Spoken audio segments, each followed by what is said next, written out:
So, ayun guys, dahil sobrang maulan ngayon, magluluto tayo ngayon ng beef pares. Nagpakulo na ako ng beef. Siguro 2 oras na mahigit. Sobrang tigas kasi. Ayun, papakita ko sa inyo.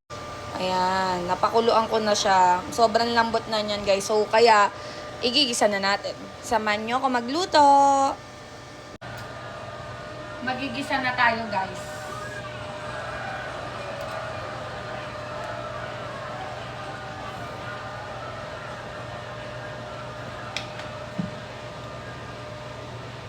Gisa-gisa. Isa muna natin yung luya, sibuyas, tsaka bawang.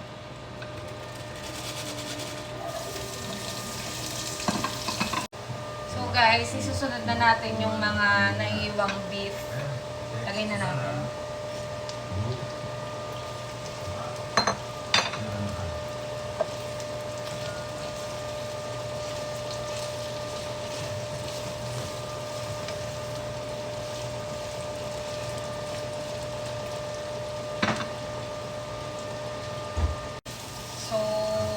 Halo-haloin muna natin guys. Nalagyan ko na rin to ng paminta tsaka beef cubes. Nasalagay na natin yung sabaw. So, ayun, lalagyan na natin ng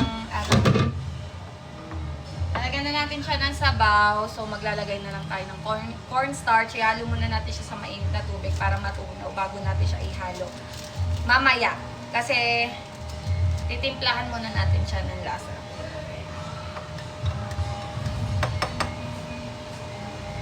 O nilalagay ko lang mga 2 kutsara. Yan.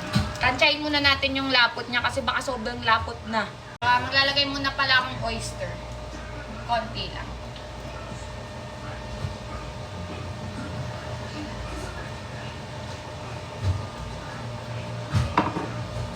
Konting toyo.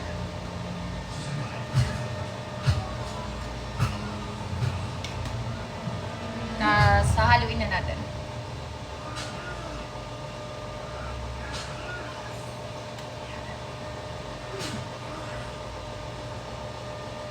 Hintayin muna natin siyang kumulo guys. So, wait lang. So guys, ilagay na natin yung cornstarch kasi kanina pa siya kumulo. Malambot naman na yung baka natin eh.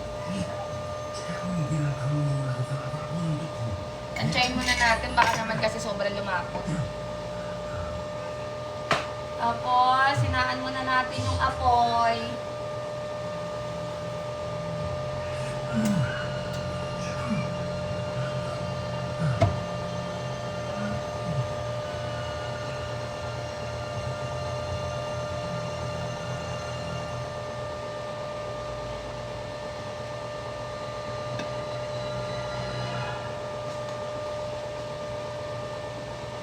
Tapos, lalagyan natin ng konting asukal.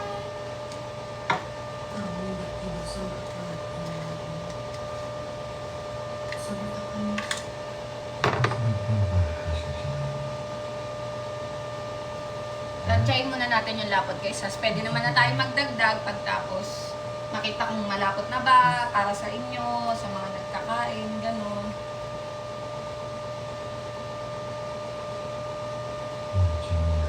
Haluin muna natin. Ayun guys, kumukulo na. Ayan o, kulo na. Tsaka guys, pinapakuluan ko lang saglit yung eto o.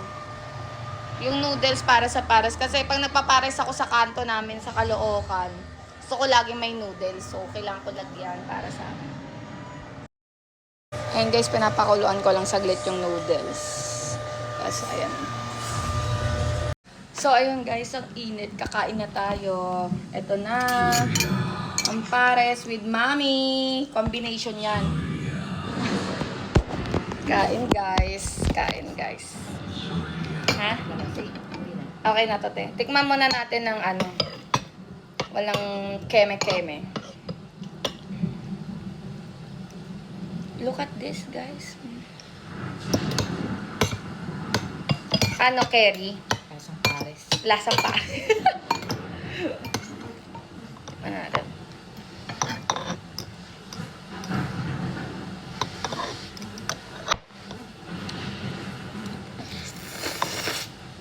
Hap.